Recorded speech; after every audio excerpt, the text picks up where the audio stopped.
I went out to a couple spots here in Atlanta, and I actually ran into Adam from Workaholics at this one bar. I saw that. Yeah, that's awesome. So I was just like, "What's up, man?" And he's like, "What's up?" Hey, what's going on, everybody? Alongside John McKechnie, I am Dan Watkins, and welcome to Monkey Knife Fights College Football Show. John, before we start things, I want you to just inhale, take a big, deep breath. And can you smell that? It's the month of chaos in college football. Here we are, November. How's it going, bud? What's going on? I love the smell of chaos at 2:00 in the afternoon. Who doesn't? Who doesn't? And we got right into some chaos right to start the month of November. The College Football Playoff Committee comes out with their initial rankings. So we kind of talked about this a little bit over Twitter, saying, are they really going to leave Cincinnati out? And they did. I mean, it's so much just Alabama bias, putting them at second overall. What is your initial reaction when you see that first initial college football ranking? Yeah, I think, Bama, Cincy, Oregon, and Oklahoma were kind of like the big notable, top 10 teams. And as they're doing the big unveiling and you see Notre Dame at 10, it's like, wait a second, like that seems to be the committee giving some respect, that means that Cincinnati has a bankable, really quality win, right? But as the things unfold, we see the top four get revealed. Cincinnati's not in there.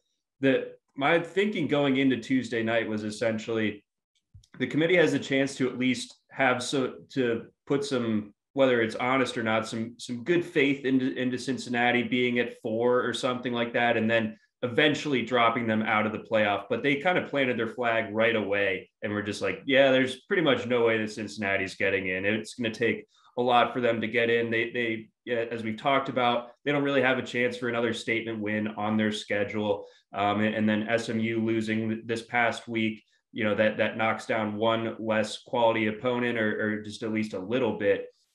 So it's just going to be really, really tough. Cincinnati's going to need that month of chaos that you mentioned, and they're going to need to stay unbeaten, and they're going to need to play a little bit better for their own purposes because they've kind of sleptwalked it these last couple of weeks here. But yeah, Cincinnati being out of it feels like that's going to remain that way. And then Oklahoma, it felt like kind of just an empty challenge from the committee, like, maybe you should beat Kansas by more points. It's like, yes, but there's no way that an undefeated Oklahoma team is being left out of the playoff.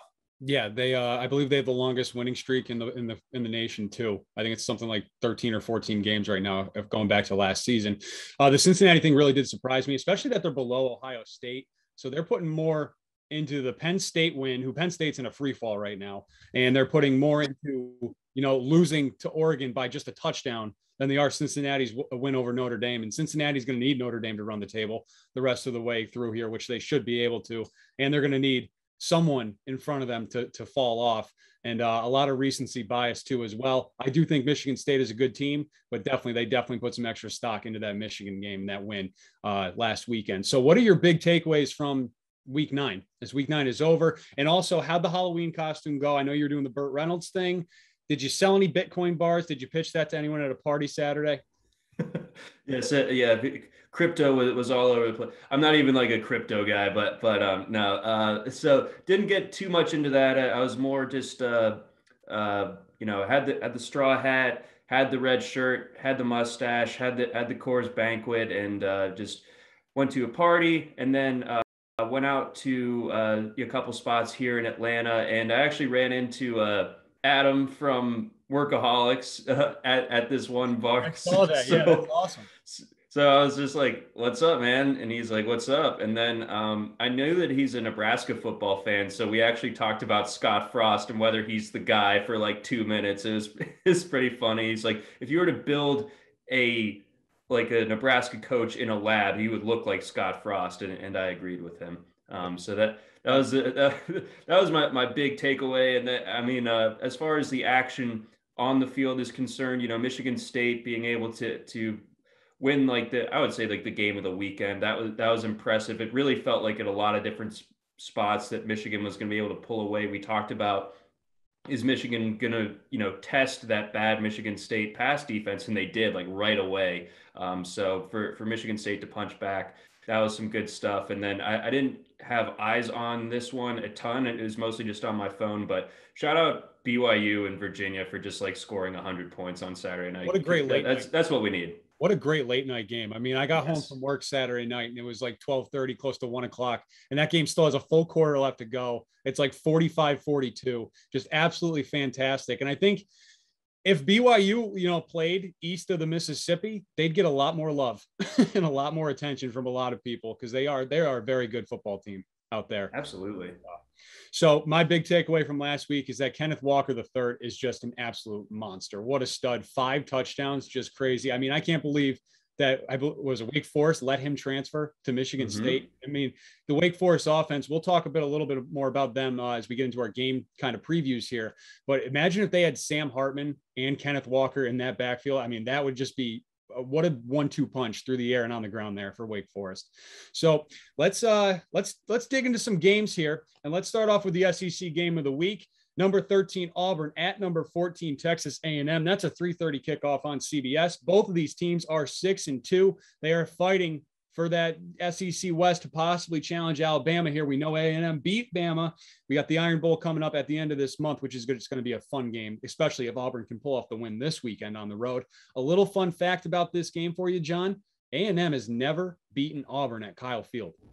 Just absolutely crazy since they've joined the SEC about 10 years ago now. So let's talk about our guy.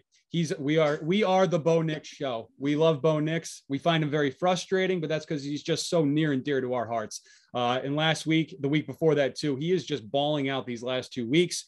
276 passing yards against Ole Miss, 292 against Arkansas a couple weeks ago. His prop going into this week's game in week 10, 229.5, more or less. He's got those back-to-back fantastic weeks. Alabama.com had a great headline this week. It's Bo Nix goes from getting benched to baller status. I don't think you can say it any better than that. He's thrown for 230 yards or more in 4 of 8 games this season, including 3 of his last 4. The Georgia game, that one outlier there. I mean, nobody throws on Georgia. It's just that simple. So the Aggies allowing just under 200 yards a game. How do you feel about Bo Nix this weekend? Can he keep it rolling here in College Station?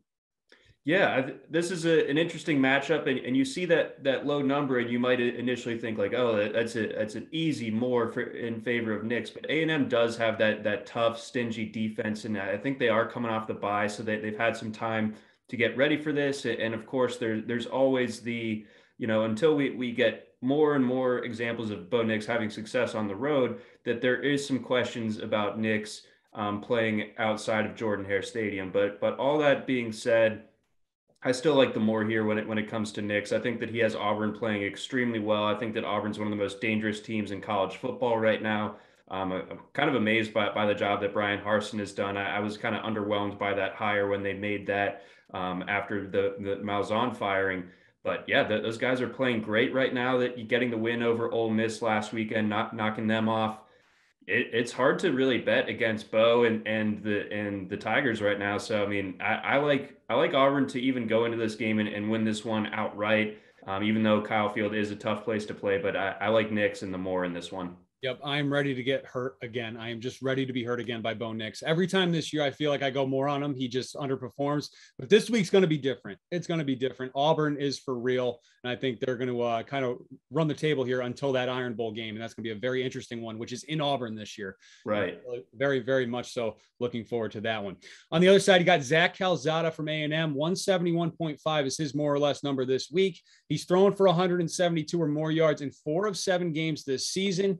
Auburn's very average against the pass, allowing around 230 yards per game. He was the man against Bama, throwing for almost 300 yards on that Saturday night game. But the 2 games since, he's just kind of steering the ship there for Jimbo Fisher's offense.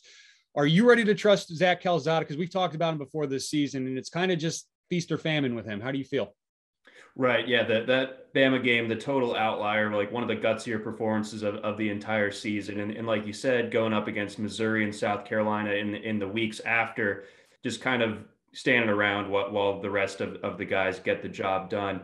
This is a low number, though, and they are at home. And I do feel like Auburn is going to be able to put points on the board. So A&M won't be able to, we're talking about games against Missouri and South Carolina where A&M was in control basically throughout. Not really pressing, not really needing to go heavily to the air.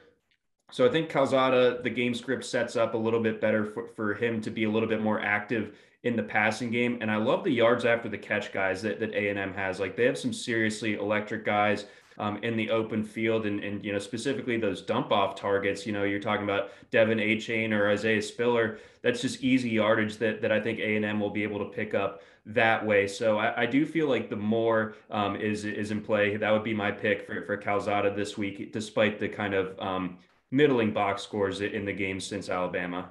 I like that. I'll go with you there. Let's move on to the running backs here. A very interesting running back matchup in this one as well. You got Isaiah Spiller from A&M, 96.5 rushing yards is his total more or less this week. He's had 97 or more rushing yards in 5 of the 8 games, and then he has another one with 95. So he's right there just about every week. But you have a pretty good run defense in Auburn. They're allowing only around 127 rushing yards a game. And they have that two-headed monster, which you mentioned, which they can kind of do it all out of the backfield there with Devin A-Chain and Spiller as well himself. Each of them have had over 100 yards on the ground in the past 2 games. Can they do that again here? Because it seems like their carry count and their touches are just about equal. So unless one of them's really, really running well, are they going to be able to? Is he going to be able to get to that 97 yards? I'm thinking no. I just think that this is a setup where Auburn is going to load up to stop that run, make Calzada beat them through the air. So I think that this becomes one of the tougher setups of the season for Spiller. Auburn really flies around on defense. They got some serious athletes there, and they really swarm to the ball. So I think that the chances of the big run for guys like Spiller are a little bit lesser this week. And like you said, with A-Chain kind of locked into a workload of his own, I'm just not convinced that 18 carries of Spiller is going to be able to get him over that 96 and a half total. So I will go with less for Spiller in this particular instance. Yeah, I'm going to side with you again there. Auburn's defense much better than Missouri or South Carolina. So I just think those guys are going to be able to get both that much rushing, that many rushing yards between the two of them. Then you got Auburn's running back, Tank Bigsby. By the way, fantastic running back name, just absolute stud of a name right there. 88.5 rushing yards is his more or less. It's an interesting one here with Bigsby because the first 3 games of the year, all over 100 yards rushing. Then he has a 4-game stretch where he doesn't go over 70. And then he bounces back last week against Ole Miss with his best game of the season, rushing for 140 yards. A&M is pretty good against the run. They're allowing around 129 yards per game, so very similar to Auburn's run defense. What do you expect out of Tank this week? Yeah, I mean, Auburn seems to always have cool names, dating back to your Cadillac Williams or even your Bo Jackson. So yeah, very solid name out of Tank, and he's been running like a tank these last couple of weeks there, and starting the season, of course, just crushing it. That early or kind of mid-season lull that he had was one of the more confusing things. But I think as Auburn has started to play better, I think so too has Tank Bigsby in recent weeks. The Arkansas game finds its way into the end zone, has scored in 3 straight games. Again, like you said, had the big game against Ole Miss. Bo Nix just is someone that you need to keep so much attention on if you're the A&M defense, that I think we're going to start to see Bigsby get maybe a little bit less attention or kind of get those clearer running lanes. So I think if last week's or the week before's carry count hold where he got between 18 and 23 carries, I do like the more than 88 and a half here. I do think he's able to get there. All right. And then let's move on here. Another pretty big SEC game, at least in name recognition. You got LSU at Alabama, 7:00 Saturday night. Not your typical first weekend in November matchup between these two teams. Bama's favored by 28 and a half. I mean, Coach O is basically coaching out the string at this point. We know he's not coming back or returning next year. And then he had this weird press conference this week, John. I don't know if you saw this. I think it was Monday. It was Monday or Tuesday, one of the 2 days, where, a reporter asked him something about, what do you do well? And he takes the question as, what does Alabama do well? And he's like, oh, yeah, they do everything. He's like, no, I'm talking about you guys at LSU. And he's like, oh, well, we're pretty average. We're very predictable, and just kind of rips on his team for the next 2 minutes. A very weird scene there. There's something weird is going on in Baton Rouge, and I'm really hoping after the season that all this comes out, because I think it's going to be fascinating. Yeah. Oh my gosh. Yeah. I still can't believe that Coach O was the coach for that 2019 season, because the returns prior to that, once he took over, he felt sort of like Clay Helton at USC, where it's just like, what's this guy having this like primo job? And obviously he was a better culture fit than Helton was at USC, who's now going to be coaching at Georgia Southern. So a bit of a fall from grace there. But yeah, when it comes to this LSU team, it's almost like they sold their soul for 2019, and yeah, we're definitely gonna hear some interesting stuff coming out of there. What once Orgeron is officially no longer the head coach there, but he wasn't wrong in anything that he was saying as far as his assessment for LSU goes. Like, they aren't really that good at anything. They had the one really big win against Florida where they ran all over them. Kind of had to change their entire offensive philosophy after the man himself, the main character of this show, Keishon Butte, went out for the season. But still, you look at the overall picture from this team, and it's just not particularly impressive. I don't feel like there's a whole lot of buy-in necessarily. I don't know if they're playing that hard anymore. And I think this game, even coming off the bye against Bama, there's a reason why they're 4-touchdown dogs. Yep. Now, even though LSU is very, very far from a good team right now, there are still some fun fantasy props this week.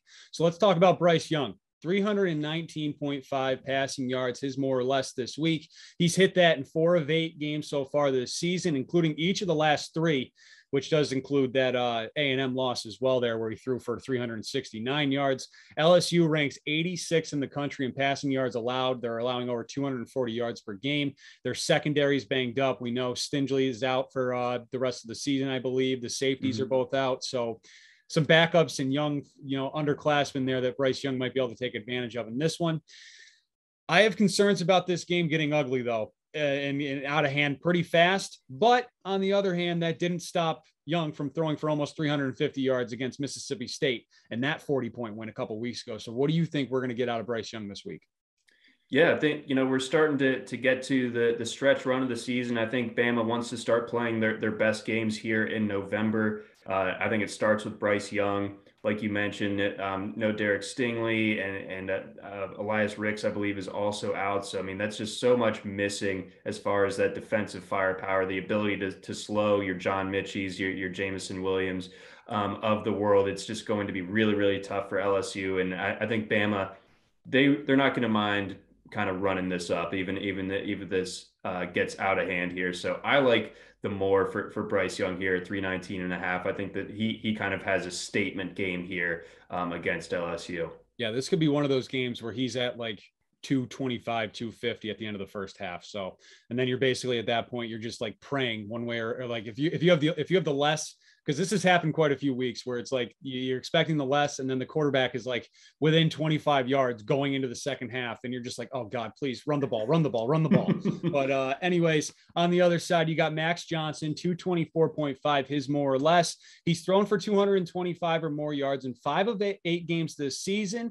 But the last 2 weeks have been a bit of a struggle, and it's no coincidence. As you mentioned, this man, he's lost his Butte. I mean, what do you do when you lose your Butte? It's just terrible. What are you going to do? He's still struggling, trying to figure out his life right now. Keishon Butte out for the year. So really, this LSU passing offense is just it's hit a snag, to put it lightly. So what do you think against this Alabama defense that has not been the typical Alabama defense against the pass this year? So I'm thinking with that detail in mind, with the way that Alabama's secondary is played, and just the way that I expect Alabama to jump out with their own offense and really put LSU behind. I don't think LSU is going to have the luxury of riding the run game the way that they did against Florida a few weeks ago and having success that way. So I think that the pass is going to be heavily featured in this one. And Max Johnson, we would have expected plenty more. Like even a month ago, we would have expected Max Johnson's more or less to be, somewhere probably closer to 260, 270 going up against Alabama, just because of the volume of times that he was dropping back to pass. So I think that this is a game where Max Johnson throws it close to 30, 35 times. And I think that even though the efficiency might not be pretty, I still think that just LSU is going to have to throw so much here that in the end, 224.5 is a more for me with Max Johnson. All right, let's move on to a couple of the skill guys in this one. You got Brian Robinson Jr., Alabama's stud running back, 99.5 rushing yards is his more or less this week. He's ran for 100 and more or more in 3 of 7 games. And those are also 3 of the last 4 weeks he's done that. So he's really coming on strong here. LSU, they're getting gashed on the ground, giving up 166 yards per game. But I'm looking at that Mississippi State game from a couple of weeks ago where Alabama won by 40. That's the one time in the last 4 weeks that Robinson did not get to 100 yards. And I can easily see that kind of game plan going in again this week where they try to work in some of those other backs that they have there, like Roydell Williams, who led Alabama in rushing in that game. So I'm going to go less here. That number is just too high for me.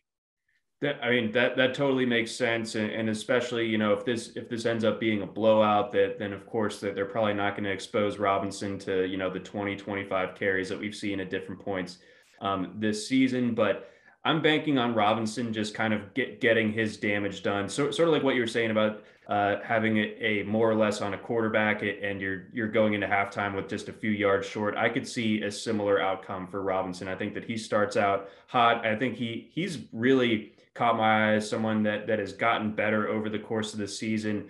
I really felt coming into the season that Bama just didn't have that classic Alabama running back, but Robinson is starting to round into that type of guy, someone who's a bulldozer, someone who gets better over the course of the game, someone that just is running off of tackles and running away from people. And the way that LSU's defense has been playing of late, I'm concerned for them. So I will take the more on Robinson here. So I'm all about the yards this week. Yeah, I mean, it's crazy how Alabama just always finds a running back. I mean, they've had their studs in the past, like Derrick Henry and Mark Ingram, and then they also just somehow pull these guys out of nowhere, like Bo Scarborough, T.J. Yeldon, Eddie Lacy. I mean, all these guys, and it feels like Brian Robinson is just going right down that trend as well. That they just seem to just manufacture anyone at any position at any time that they need. It's truly unbelievable. Yeah, they can have 3 NFL guys at a position at any given time. I still have scar tissue from the 2012 year where I think Eddie Lacy was their guy. Then they just rotate Yeldon and Trent Richardson off their bench. It's like, oh God, give me a break. Hey, you think you're scarred from 2012? I'm a Notre Dame fan. oh boy. All right. Yeah. We need to have they ruined my month of January in 2012. They absolutely ruined my second Monday in January. They took a steaming dump on me. Is basically what I think happened. my dad bought you pizza. Yes, yeah. Our producer Jace, his dad did buy me pizza to try to cheer me up, but it didn't. I have a friend who's a big Notre Dame fan that was living in Athens at the time, and no one wanted to go over to his place to watch the game because they knew that Notre Dame was going to get smashed. I think one friend did. He got lured over with a plate of pigs in a blanket, and I don't think that was enough to undo the psychic damage of watching my friend watch Notre Dame. And I mean, the thing with that game was over with 10 minutes in. Yeah. you knew it wasn't going anywhere. So let's go back here to Jamison Williams, Alabama's wide receiver. 83.5 receiving yards is his more or less. He's racked up 84 or more in 3 of 8 games this season. He's pretty big play dependent, and without Stingley back there for LSU, I'm thinking that Bama's going to hit at least one bomb at some point in this game. So I'm just going to play the more here because I think he might get it just on 2 catches, which we've seen him do in the past this season. So I'm going more.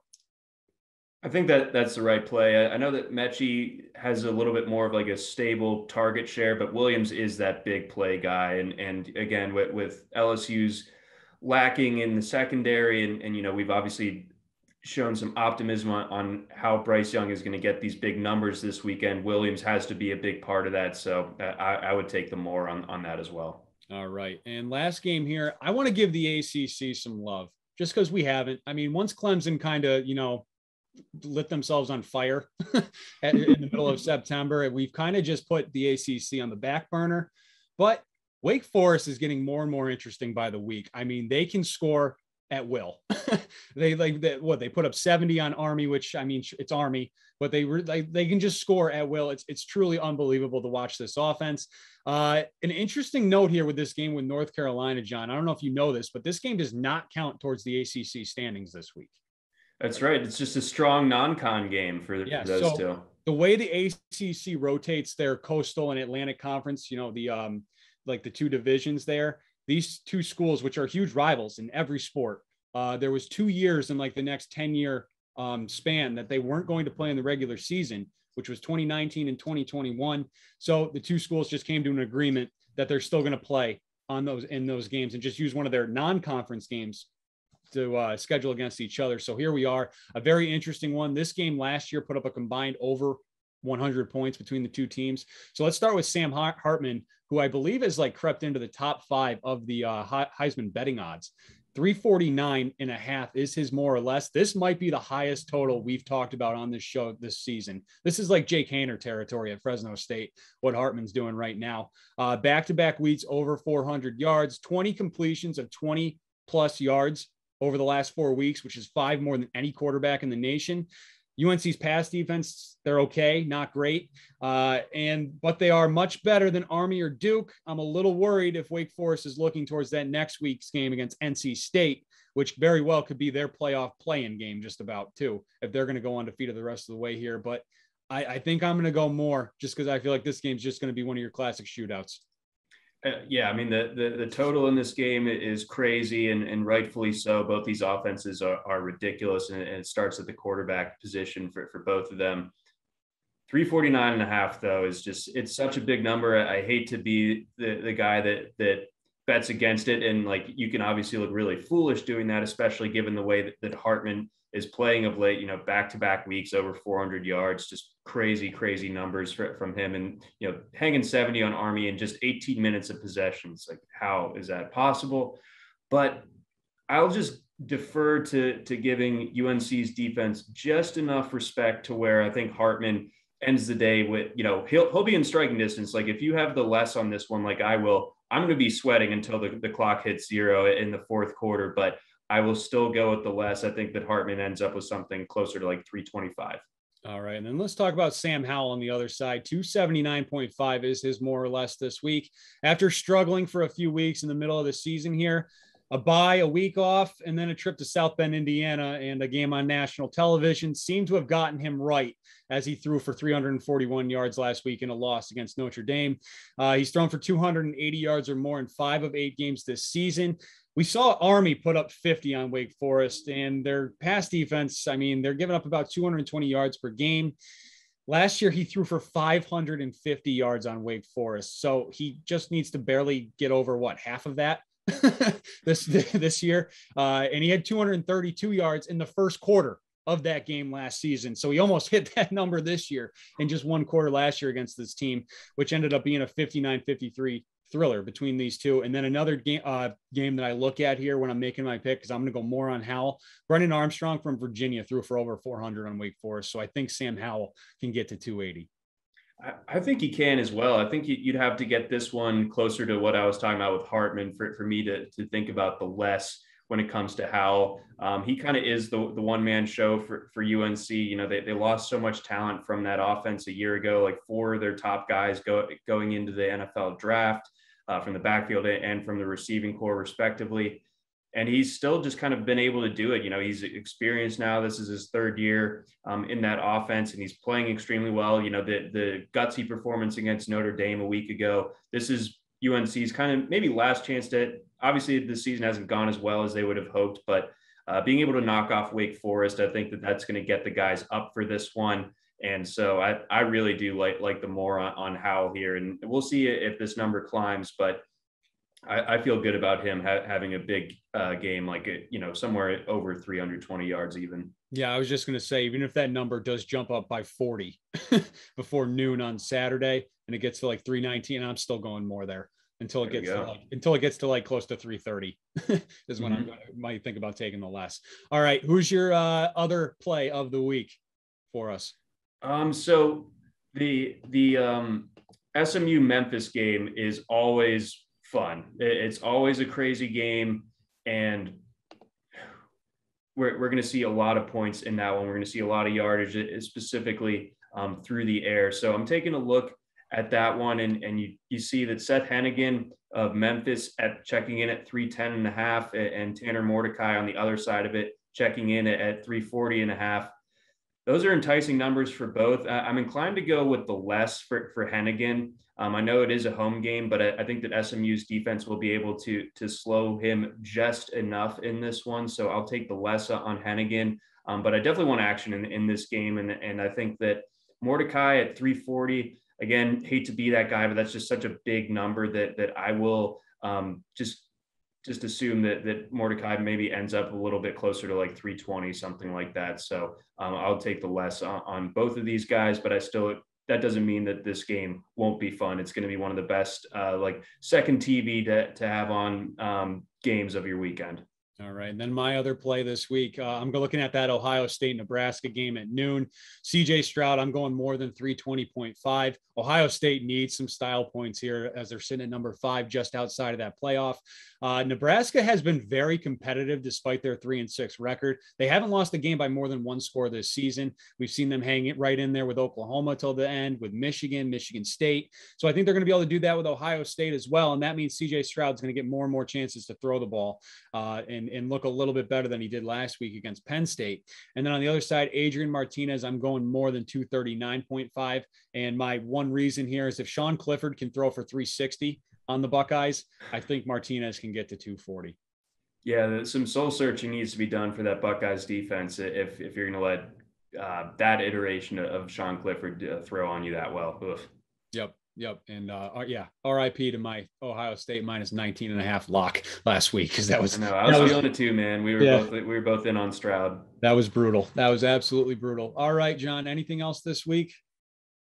That's pretty much all I got. I mean, we had so much to digest from a week ago, and we got a fun week ahead. We got some, just a crazy month ahead. So just really, really looking forward to it. Georgia doesn't have a particularly exciting game this week. They are nearly 6 touchdown favorites against someone that plays in their conference. So I think most of the attention will be on like the Braves guys that go to the Georgia game, as opposed to like what's actually happening on the field. As it probably should be.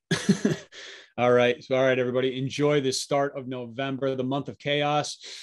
Breathe it in. John, where can they follow you? You can find me on Twitter over at Johns_tailgate, and you can check out my work, my content over at rotowire.com/cfootball. Just go on over to the college football section. You'll find the rankings, articles, projections, all that good stuff. Love it. And you guys can follow me at Dan Watkins Radio. Thanks for watching, guys. Don't forget to hit that subscribe button to our Monkey Knife Fight YouTube page. Our NBA shows are back every Wednesday. Those are a lot of fun. NFL every week, of course, and our wonderful college football show here. So hit that subscribe button. Thanks, everyone, and enjoy Week 10 of college football.